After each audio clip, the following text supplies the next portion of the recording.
নাতিকে বিয়ে করানোর কথা ছিল কিন্তু নাতিকে বিয়ে না করিয়ে করে ফেললেন দাদা বিয়ে। দর্শক, এ কেমন আজব ঘটনা, বিস্তারিত তাদের কাছ থেকে জানার চেষ্টা করব। এই যে ভাই, একটু শান্ত হন। মানে কে আর শান্ত হবে ভাগলো আপনি আমার শান্ত হইবে। আচ্ছা, আমাদেরকে একটু বিষয়টা যদি খুলে বলেন।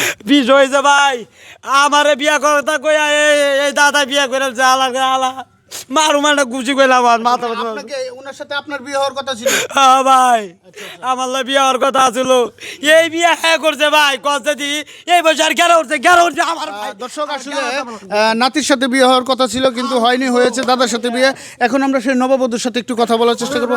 আচ্ছা আপু, এই যে আপনার নাকি ওনার সাথে বিয়ে হওয়ার কথা ছিল কিন্তু আপনার দাদার সাথে বিয়ে করলেন, এখন আপনার অনুভূতি বা কি বলতে চাচ্ছেন এই বিষয়ে? অনুভূতির কথা বলতে পারবো না, তো কথা হচ্ছে, কথা আছে না, জোয়ানের একবার বুড়োর বারবার, ওইটা হয়ে গেছে আর কি। মানে আপনি বলতে চাচ্ছেন যে জুয়ানের একবার বুড়ার বারবার, এই লোভে কি আপনি তারা বিয়ে করছেন নাকি এর পিছনে আদার্স কোনো কারণ আছে? কারণ আর কি থাকবে, কি কাম করছে কারণ আর কি থাকবে? দাঁড়াও, এমন কারণ আর কি থাকবে? কারণ আর কি? আর দিও না, দাঁড়াও আমি কথা হ্যাঁ ভাই, কারণ আর কি থাকবে, মানে জোয়ান হলে সবকিছু হয় না, বুড়োর মন থাকে। আমি মনে করি ওর চাইতে ওর দাদাই বেস্ট, অনেক ভালো। দেখেন না বানরের মতো লাফালাফি করতেছে, মানে উনি তো আসলে মনের দুঃখে বা এই কাজটা করতেছে। আপনি তারে বিয়ে করার কথা ছিল কিন্তু তারে না করে করলেন দাদারে। দাদারে বিয়ে করে আমি মনে হয় আমি জিতছি বা মানে হারি নাই, ওই যে ওর অবস্থা দেখেন, ওর বিয়ে করলাম। ওনার সাথে তো আপনার বিয়ে হওয়ার কথা ছিল, এখন আপনি উনারে কোন চোখে দেখবেন? আপনার নাতির চোখে দেখবেন নাকি আদার্স কোনো? যেহেতু বিয়ে হয়ে গেছে তো সে তো নাতিই থাকবে এখন আর কি। আচ্ছা, আপনারা তো সম্ভবত এলাকাবাসী, তো আপনারা আসলে এখানে বিষয়টা হাসাহাসির বিষয় না, কষ্টেরও বিষয়, হাসাহাসির বিষয়। তো আপনারা এই বিষয়টা কোন চোখে দেখছেন? এই কাজটা ঠিক করে না, কারণ নাতি বউ দেখতে হয়তো বিয়ের উপযুক্ত হয়েছে, বিয়েটা হারে করা। আপনার বিয়ে করার দরকার ছিল, এই যে বিয়ে করে নিয়েছে স্যারের পাগলামি শুরু হয়ে গেছে। আর উনার এখন কথা আছে, উনি উনি উনি তো এখনো জোয়ান আছে, বউ পাইবো। ও তো বয়স হয়ে গেছে, ওই তো আর বউ পাইবো না। তারা এই যে বিয়ে করে নিয়েছে, বাড়ির মধ্যে একটা অশান্তি না, সেরা তোমার পাগলের মতো অবস্থা। তো দর্শক, আমরা এখন বিস্তারিত যেটা আপনারা জানতে পারলেন, এখন আমরা সর্বশেষ দাদা কেন এই কাজটা করছে আমরা দাদার সাথে একটু কথা বলবো। দাদা, আপনি একটু এদিকে আসেন। আচ্ছা, আপনার নাতিনের সাথে ওনার বিয়ে হওয়ার কথা ছিল কিন্তু আপনি কেন বিয়ে করলেন, এই বিষয়টা যদি একটু বলতেন। আমি বিয়ে করলাম, আমার তো স্ত্রী মারা গেছে 8-10 বছর আগে। তো সেই ক্ষেত্রে আমার একটা বউয়ের দরকার, বউয়ের দরকার। আপনার বউয়ের দরকার, এর জন্য আপনার নাতি যার সাথে বিয়ে হওয়ার কথা ছিল তারই বিয়ে করতে হলো আপনার? তারই বিয়ে করতে হলো। আমার নাতির যে দাবি দাবা, হ্যাঁ, তার যৌতুকের যে চাহিদা, এই চাহিদা ওই ফ্যামিলি থেকে মিটানোর মতো সম্ভব না, তারা ব্যর্থ।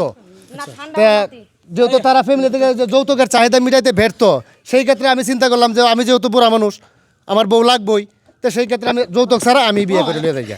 তার প্রস্তাব। আচ্ছা ভাই, ভাই আপনি একটু শান্ত হন, আপনি একটু শান্ত হন, এদিকে আসেন। এই যে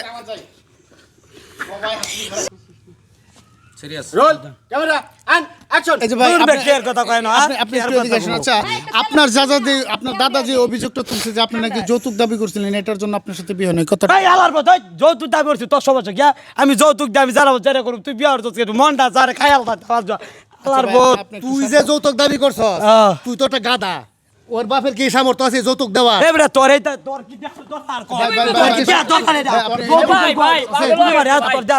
যৌতুক দেওয়ার। আচ্ছা, এই যে এখন যে আপনার কি মনে হচ্ছে যে আপনি এই বাড়িতে থেকে সুখে শান্তিতে সংসার করতে পারবেন এই অবস্থায়? আমার মনে থাকতে পারবো, এই যে ফার্স্ট টাইম না, আর 2-3 দিন গেলে এমনি ঠান্ডা হয়ে যাবে। আমার বাসায় ঠান্ডা তেল আছে, এটা দিয়ে একটু মালিশ করে একটু বুঝাইলে সব ঠিক হয়ে যাবে, ঝামেলা সব সমস্যা সমাধান হয়ে যাবে। এখন চোখের সামনে তো প্রথম নববধূ অবস্থা দেখতেছে, এই জন্য হয়তো একটু চড়ে গেছে আর কি। আচ্ছা ভাই, এখন আপনি কি করতে চাচ্ছেন? আপনার দাদিকে তালাক দে করে মালার ভূত না লক করে জুতা মারে তুই তালাক দে তারা দি গেলাম। মাথা ঠান্ডা এই তুই কারে না দিতাম মনটা। দর্শক, এখানে আসলে যে বিষয়টা দেখতে পাচ্ছেন, আসলে এই নাতির সাথে এই যে নববধূর বিয়ে হওয়ার কথা ছিল কিন্তু তার সাথে হয়নি, হয়েছে তাদের সাথে। এখন এই নিয়ে বিশাল হট্টগোল। তো আসলে এই ব্যাপারে আমার বলার তেমন কিছু নেই, আপনারা কমেন্ট বক্সে জানাবেন যে আসলে কোনটা সঠিক আর কোনটা বেঠিক। তো যাই হোক, ভিডিওটা শুধুমাত্র বিনোদনের ক্ষেত্রে বানানো হয়েছে, ভিডিওটা কেউ সিরিয়াসলি নেবেন না। আমাদের ভিডিওটা যদি ভালো লাগে লাইক কমেন্ট শেয়ার করে আমাদের পাশে থাকবেন। তো আবারও দেখা হবে পরবর্তী কোনো এক ভিডিও নিয়ে। ততক্ষণ ভালো থাকেন, সুস্থ থাকেন, আল্লাহ হাফেজ।